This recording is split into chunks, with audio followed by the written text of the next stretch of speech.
सम्मान बिकता है। वीडियो देखने से पहले चैनल को सब्सक्राइब ज़रूर कीजिए। घर में छोटी बहू का गृह प्रवेश हुआ और साथ ही उसके दहेज का भी, जिसे देखकर हर किसी की आंखें फटी की फटी रह गई। जब से छोटी बहू के साथ इतना दहेज और कार को देखा है, तब से बस सास ससुर के पैर ज़मीन पर ही नहीं पड़ रहे। बड़े गर्व से लोगों को बता रही है कि छोटी बहू दहेज में कार लेकर आई है। रमन एक व्यापारी है। उसके घर में उसकी पत्नी नैना, बड़ा बेटा सुनील और उसकी पत्नी रिया है। छोटा बेटा रवि, जिसका कल ही रमा के साथ विवाह हुआ है। दोनों साथ में एक कंपनी में काम करते थे। वही दोनों ने एक दूसरे को पसंद किया और अब दोनों विवाह के बंधन में बंध गए हैं। जब से इतना दहेज देखा है, नैना अपनी बड़ी बहू रिया को कुछ न कुछ सुना देती और वह उसे तो वैसे भी सब कुछ सुनने की आदत हो चुकी थी। घर की बड़ी बहू जो थी, रिया गरीब घर की ही बेटी थी। उसके माता पिता इतना दहेज नहीं दे पाए। इस कारण अपने सास ससुर, यहाँ तक कि अपने पति तक से उसे सुनना पड़ता था कि वह अपने घर से कुछ नहीं लेकर आई। वैसे भी हम अपने आप को कितना ही आधुनिक कह लें, पर सोच हमारी अभी भी उन्हीं जड़ों में बसी हुई है कि बहू आएगी और दहेज लेकर आएगी, जिसे शायद हम खुद ही बदलना नहीं चाहते। सोचकर गुस्से में भर जाएंगे, लोगों को ताने दे देंगे, लेकिन उसके खिलाफ खड़े होने की हिम्मत कोई नहीं कर पाता। ऐसा ही हाल कुछ रिया का भी था, जो चाह कर भी कुछ नहीं कर पाती थी। सब कुछ ठीक चल रहा था कि एक दिन रमन दुकान से लौटा तो गुस्से में भरा हुआ था। नैना ने पूछा, क्या हुआ? कहाँ है तुम्हारे लाड साहब? बुलाओ उन्हें जल्दी से, मुझे उनसे कुछ बात कर रही है। आप किसकी बात कर रहे हो? बुलाओ अपने छोटे बेटे को, उसी से कुछ बात करनी है। किस्मत ही फूटी है हमारी तो।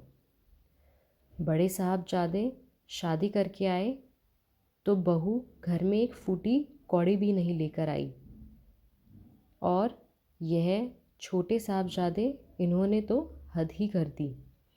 दुनिया के सबसे रईस इंसान तो ये ही है। पता नहीं अपने आप को क्या ही समझने लगा है।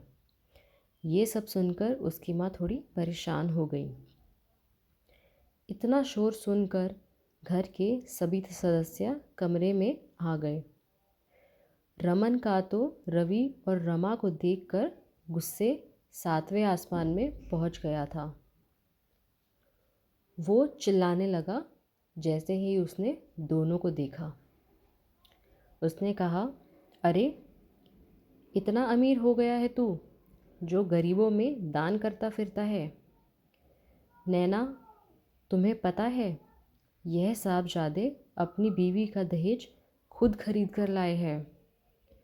रमा के परिवार ने कुछ नहीं दिया है, उसके लिए इसने लोन तक ले लिया है। यह सुनकर सब हैरान हो गए। हे भगवान, इतना बड़ा धोखा! ज़रूर इस लड़की ने ही कोई जादू टोना किया है। एक से बढ़कर एक मिल जाती मेरे बेटे को। ज़रूरत ही क्या थी इससे शादी करने की? पता नहीं लोगों की औकात नहीं होती बेटियों की शादी करने की, और ना ही उनको कुछ देने की, तो तैयार क्यों हो जाते हैं? अपने जाल में फंसा लिया मेरे बेटे को इसके परिवार वालों ने। धोखेबाज परिवार की धोखेबाज बेटी। अब हम क्या करेंगे? बस माँ, आप मेरी पत्नी से बोल रहे हो। मैं भैया नहीं हूँ जिनके सामने आप उनकी पत्नी की बेइज्जती करते रहे और वह चुपचाप खड़े रहे, कुछ नहीं बोले अपने पति पत्नी के हक के लिए। हाँ, मैंने दहेज खरीदा है क्योंकि शायद आप लोगों की नज़र में दहेज से ही एक औरत का मान सम्मान होता है, इसलिए उसके मान सम्मान के लिए मैंने यह सब किया है। अच्छा हुआ आपको पता चल गया। जब सम्मान बिकता है तो उसे खरीदने में क्या बुराई है। अब आप लोग खुद फैसला कर लीजिए। इज़्ज़त दोगे तो इज़्ज़त मिलेगी, नहीं तो हम हमारा कहीं और बंदोबस्त कर लेंगे। बाकी आपको जैसा ठीक लगे आप वैसा कीजिए। अपने बेटे के मुंह से ऐसी बातें सुनकर ना तो रमन के पास बोलने के लिए कुछ था और ना ही नैना के पास। दोनों बस चुपचाप खड़े थे। दोनों मूक दर्शक होकर एक दूसरे को सिर्फ देख रहे थे।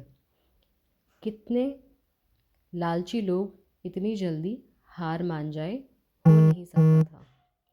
आखिर रमी और रमा को अपना बंदोबस्त कहीं और ही करना पड़ा। बेटा बहू तो गए ही गए, साथ ही वो सामान भी चला गया जिसके लालच में फूले नहीं समा रहे थे। दोस्तों, आप दहेज प्रथा के खिलाफ़ है या नहीं, कमेंट करके ज़रूर बताएं। और वीडियो पसंद आए तो लाइक एंड कमेंट ज़रूर कीजिए एंड शेयर भी कीजिए। आपका बहुत बहुत धन्यवाद।